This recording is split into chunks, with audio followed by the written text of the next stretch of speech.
Birthday ആഘോഷമായിരുന്നു. ഏത് ഈ പീഡിപ്പിക്കപ്പെട്ട വിദ്യാർത്ഥിയുടെ ബർത്ത്ഡേ ആഘോഷം. ബർത്ത്ഡേക്ക് കേക്കിന് വരെ ആ കുട്ടിയെ തന്നെ കുത്തിമുറിക്കുക. ഇവിടുത്തെ ചെറുപ്പക്കാർക്ക് താല്പര്യമില്ല ഈ തീവ്രവാദ രീതികളോട്, ഈ അക്രമ രീതികളോട്. കുട്ടികൾക്കെതിരെ മാത്രം നടപടി എടുക്കുക തന്നെയല്ല, ഇതിൽ ഉത്തരവാദിത്തപ്പെട്ട അധ്യാപകർ, ഈ കോളേജ് ഹോസ്റ്റലിന്റെ വാർഡന്മാരായിട്ടുള്ള ഉത്തരവാദിത്തപ്പെട്ട ആളുകൾ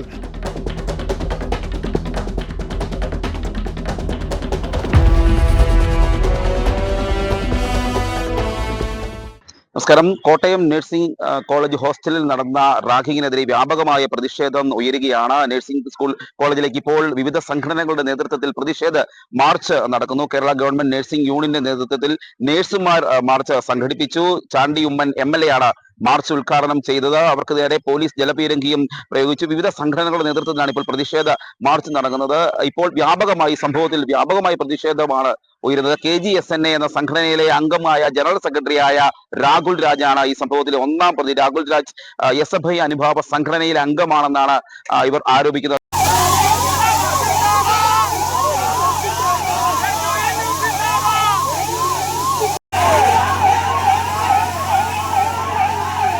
ഇവിടെ തുറന്ന സ്ഥലമല്ലേ, ഇത്രയും ആളുകൾ വന്നു പോകുന്ന സ്ഥലം.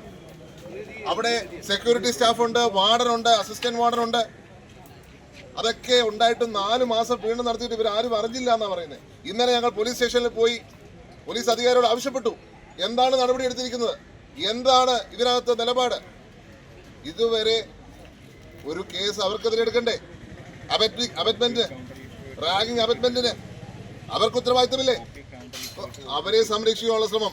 പിന്നെ നമുക്കറിയാം, പണ്ട് രാഷ്ട്രീയ കൊലപാതകങ്ങൾ നടക്കുമ്പം ഒരു സെറ്റ് പ്രതികളെ, അതിനകത്ത് പങ്കില്ലാത്തവരെ കൊടുക്കും, എന്നിട്ട് കോടതി വെറുതെ വിടുന്ന രീതി, ആ രീതിയാണ് ഇവിടെ ആവർത്തിക്കുന്നത്. ഒരു സെറ്റ് പ്രതികളെ കൊടുത്തിരിക്കുകയാണ്. ഒരു സെറ്റ് പ്രതികളെ കൊടുത്തിട്ട് അവരെ പ്രതികളാക്കുക, അല്ലെങ്കിൽ ഒറിജിനൽ ആൾക്കാരെ കണ്ടെത്താതിരിക്കുക. അതൊക്കെ ഇതിന്റെ ഭാഗമാണെന്ന് സംശയിക്കേണ്ടിയിരിക്കുന്നു. ഇവിടെ ജുഡീഷ്യൽ മേൽനോട്ടത്തിൽ ഒരു അന്വേഷണം ഉണ്ടായാൽ മാത്രമേ ഇതിനകത്ത് സത്യം കണ്ടെത്താൻ സാധിക്കത്തുള്ളൂ.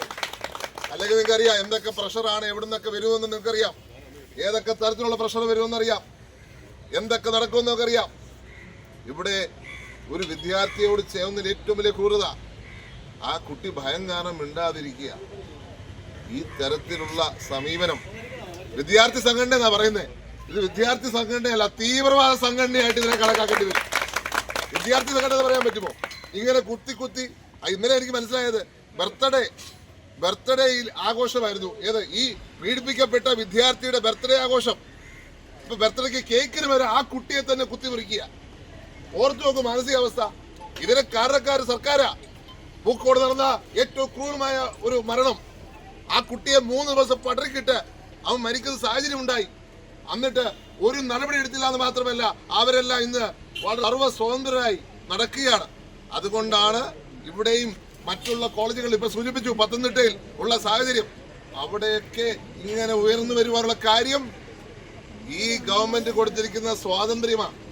ഇവിടെ നഴ്സുമാരെല്ലാം ചേർന്ന് വന്ന് പറയുന്നത് ഞങ്ങളുടെ സഹപ്രവർത്തകരെ സംരക്ഷിക്കണമെന്ന.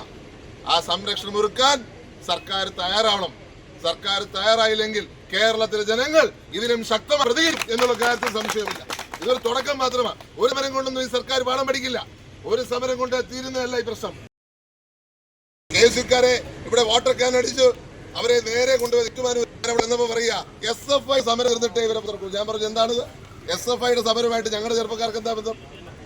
അപ്പൊ SFIയുടെ സമരത്തിന് വേണ്ടി ഇവരെ കൂട്ടുനിൽക്കുന്ന പോലീസ് ഇന്നലെ പോലീസിന്റെ അകമ്പടിയിലാണ് SFIക്ക് വേണ്ടി ആൾക്കാരെ സ്കൂളുകളിൽ നിന്ന് പുറത്തിറക്കിയെന്ന് ഞാൻ മനസ്സിലാക്കുന്നത്. പോലീസിന്റെ അകമ്പടിയിൽ. അപ്പൊ പോലീസിന്റെ ഏജന്റായി, CPMന്റെ ഏജന്റായി, SFIയുടെ ഏജന്റായി ഇവിടുത്തെ പോലീസ് മാറിയിരിക്കുന്നു. അതുകൊണ്ട് ആ സമരത്തിന് ആളെ കൂട്ടാൻ പോലീസിനെ ഉപയോഗിക്കുന്നത്. അവർക്ക് ഇന്ന് അങ്ങനെ മാത്രമേ ആള് വരത്തുള്ളൂ, അങ്ങനെ മാത്രമേ ഇവിടെ ഇറങ്ങത്തുള്ളൂ. കാരണം ഇവിടുത്തെ ചെറുപ്പക്കാർക്ക് താല്പര്യമില്ല ഈ തീവ്രവാദ രീതികളോട്, ഈ അക്രമ രീതികളോട്. അതുകൊണ്ട് ശക്തമായ സമരം ഇനിയും കാണാൻ പോകുന്നു. ഞങ്ങൾ കേരള ഗവൺമെന്റ് നഴ്സസ് യൂണിയനിൽ നിന്ന് ശക്തമായ ഒരു പ്രതിഷേധ സമരം കോട്ടയത്ത് കോളേജ് ഓഫ് നഴ്സിംഗിന്റെ മുമ്പിൽ നടത്തുകയുണ്ടായി. പോലീസ് അതിനെ നേരിടുകയും ഉണ്ടായി. ഇതിന് പിന്നിലുള്ള പ്രശ്നം എന്ന് വെച്ചാൽ ഇന്ന് നാട്ടുകാർക്ക് എല്ലാവർക്കും അറിയാം, അതിക്രൂരമായ രീതിയിൽ ഒരു നഴ്സിംഗ് സ്റ്റുഡൻറ്റിനെ റാഗ് ചെയ്ത സംഭവമാണ്. വെറും റാഗ് ചെയ്തൊരു സംഭവം മാത്രമല്ല, കേരളത്തിലെ റാഗിങ്ങിനെതിരെ എന്ന് പറയുന്ന ഇടതുപക്ഷ പ്രസ്ഥാനത്തിൻ്റെ പ്രതിനിധികളായിട്ടുള്ള അതിൻ്റെ SFIയുടെയും KGSNയുടെയും ജനറൽ സെക്രട്ടറി, SFIക്കകത്തുള്ള സംഘടനയായ കേരള ഗവൺമെൻറ് സ്റ്റുഡൻറ് നഴ്സസ് അസോസിയേഷൻ്റെ സംസ്ഥാന ജനറൽ സെക്രട്ടറിയുടെ നേതൃത്വത്തിലാണ് അതിക്രൂരമായ, കേരളം ഇതുപോലെ കാണാത്ത രീതിയിലുള്ള ക്രൂരമായ പീഡനം നടന്നിട്ടുള്ളത്. ഒരു കുഞ്ഞിനെ ദേഹത്ത് മൊത്തം ക്രീമുകൾ കോമ്പസ് കൊണ്ട് കുത്തി വരയ്ക്കുക, അതുപോലെ തന്നെ ആ മുറിവുകളിൽ ഫിനോൾ വാരി തേക്കുക, അവൻ്റെ അലർച്ചയും കരച്ചിലുകളും ഒന്നും കേൾക്കാത്ത തരത്തിൽ ആ കോളേജിലെ അന്തരീക്ഷത്തെ മാറ്റിമറിക്കുക, ഉത്തരവാദപ്പെട്ട നഴ്സിംഗ് കോളേജിൻ്റെ ഹോസ്റ്റലിൻ്റെ വാർഡൻ, അതുപോലെ ഇതിൻ്റെ പ്രിൻസിപ്പൾ, അങ്ങനെയുള്ളവരൊക്കെ ഈ പ്രശ്നത്തിൽ ഇടപെടാതിരിക്കുക. ഇത് ഒരു ദിവസം നടന്ന ഒരു കാര്യമല്ല. കഴിഞ്ഞ 3 മാസക്കാലമായി ഈ ക്രൂരമായ പീഡനം ഈ കോളേജിൻ്റെ അകത്ത് നടന്നിട്ട് ഗവൺമെൻറ്റിൻ്റെ ആൾക്കാരെന്ന് പറയുന്ന പ്രിൻസിപ്പളോ അല്ല ഇവരെ നിയന്ത്രിക്കേണ്ട, കുട്ടികളെ സംരക്ഷിക്കേണ്ട, ക്രിമിനലുകളെ ഈ ക്യാമ്പസിൽ നിന്ന് പുറത്താക്കേണ്ട ഉത്തരവാദിത്തമുള്ള പ്രിൻസിപ്പളോ അല്ലെങ്കിൽ സൂപ്രണ്ടോ അങ്ങനെ ആരും ഈ പ്രശ്നത്തിൽ ഇടപെട്ടില്ല എന്നുള്ളതാണ് ഈ പ്രശ്നത്തെ നോക്കിക്കാണുന്ന ഞങ്ങളെപ്പോലുള്ളവർക്ക് ഭയാനകമായി തോന്നുന്നത്. അതുകൊണ്ട് തന്നെ കേരള ഗവൺമെൻറ് നഴ്സസ് യൂണിയൻ ഇതിനെ ശക്തമായി എതിർക്കുകയാണ്. അത് തന്നെയുമല്ല, ഈ വിദ്യാർത്ഥി സംഘടനയെ സംരക്ഷിക്കുന്നത്, ഈ വിദ്യാർത്ഥി സംഘടനയുടെ സംസ്ഥാന ഉപദേശകർ എന്ന് പറയുന്നത് ഇതേ വിഭാഗത്തിലുള്ള കേരള ഗവൺമെൻറ് നഴ്സസ് അസോസിയേഷൻ എന്ന് പറയുന്ന CPMൻ്റെ പോഷക സംഘടനയാണ്. ഈ സംഘടനയുടെ അറിവോടുകൂടിയാണ് കേരളത്തിൽ ഇത്തരത്തിൽ എല്ലാ ക്യാമ്പസുകളിലും എല്ലാ നഴ്സിംഗ് സ്കൂളുകളിലും ഇത്തരത്തിലുള്ള പീഡനങ്ങൾ നടന്നു പോകുന്നത്. ഇത് കോട്ടയത്ത് ഒറ്റപ്പെട്ട് നടന്ന സംഭവമല്ല.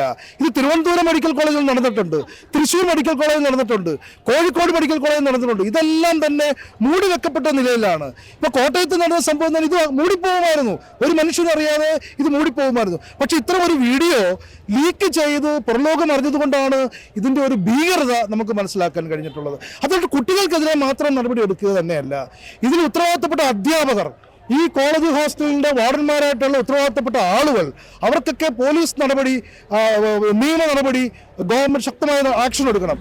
നടപടി എടുത്തിട്ട് വേണം ഇതിനകത്ത് അന്വേഷണം നടത്താൻ എന്നാണ് ഞങ്ങൾക്ക് പറയാനുള്ളത്.